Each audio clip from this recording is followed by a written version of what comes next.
రామదండు అంటే వినడమే కానీ అదెలా ఉంటుందో తెలియని జనాలు బాపట్లలో మంగళవారం జరిగిన టీడీపీ కూటమి అభ్యర్థి వేగేసిన నరేంద్ర వర్మ నామినేషన్ సందర్భంగా పసుపుదండు అంటే ఎలా ఉంటుందో చూశారు. అది హనుమత్ జయంతి రోజున బాపట్ల నియోజకవర్గంలో పసుపుదండుని కళ్లారా వీక్షించే అదృష్టం దక్కిందని టీడీపీ అభిమానులు మురిసిపోతున్నారు. అసలు ఇక్కడ ప్రతిపక్షం అనేదే లేదు అనే స్థాయి నుంచి వేగేసిన నిర్విరామ కృషి వల్ల ప్రతిపక్షందే పైచేయి అనేంత వరకు పరిస్థితి మారిపోయింది. పాలనలో మార్పు కోరుకుంటున్న ప్రజానీకం మీకోసం ఏదైనా చేయగలం అనేదాకా కదం తొక్కుతూ ముందుకు సాగారు. ఒక పక్క పార్టీపై అభిమానం, మరోపక్క వర్మ చేసే సేవా కార్యక్రమాలు వెరసి మొత్తంగా ఈ రోజు నామినేషన్ కోసం బాపట్ల నియోజకవర్గం రహదారులు అన్ని పసుపుమయంగా మారాయి. నామినేషన్ అనంతరం వేగేసిన నరేంద్ర వర్మ వైసీపీ ప్రభుత్వంలో ఆంధ్ర రాష్ట్రం అప్పుల పాలైందని విమర్శించారు.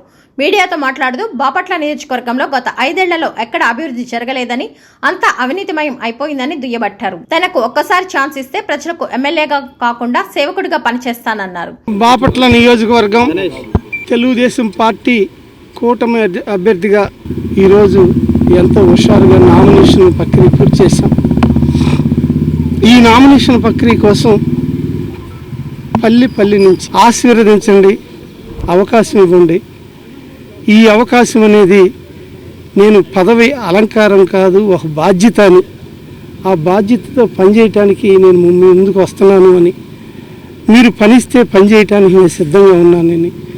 ఇప్పుడు దాకా సేవా కార్యక్రమాలు చేసిన నేను రాజకీయాన్ని ఒక ప్రజాసేవగా అనుకుంటూ ప్రజాసేవ చేయటానికి ప్రజలు ఓట్లేస్తే కానీ ప్రజాసేవ చేయలేం. కాబట్టి ఈ ప్రజాస్వామ్యంలో రాజ్యాంగబద్ధంగా ప్రజాసేవ చేయాలంటే ప్రజలు ఓట్లేసి ఒక పనిని అప్పచెప్తే ఒక సేవకుడిలాగా పనిచేయటానికి నేను సిద్ధంగా ఉన్నా. ఈ ప్రాంతంలో పుట్టాం, ఈ ప్రాంతంలోనే పెరిగాం, ఈ ప్రాంతంలోనే దాన ధర్మాలు చేస్తున్నాం, ఈ ప్రాంతంలోనే ఉంటున్నాం, ఈ ప్రాంతంలోనే రాజకీయాలు కూడా ప్రజాసేవ కూడా చేయటానికి సిద్ధంగా ఉన్నాం. ఇటువంటి అవకాశం కల్పించిన భారతీయ జనతా పార్టీ, జనసేన పార్టీ, ప్రత్యేకంగా తెలుగుదేశం పార్టీ, వీళ్ళ ముగ్గురికి కూడా నేను ఈ ప్రాంతానికి అవకాశం ఇచ్చినందుకు, సైకిల్ గుర్తు మీద పోటీ చేసి బీఫామ్ ఇచ్చినందుకు చంద్రబాబు నాయుడు గారిని మనస్ఫూర్తిగా ఈరోజు నేను ధన్యవాదాలు తెలియజేస్తూ, మీ ప్రజల సహకారమే నా పని అని చివరిగా తెలియజేస్తూ, అందరూ బాగుండాలి, మనందరం కలిసి ఉండాలని కోరుకుంటూ థ్యాంక్ యూ.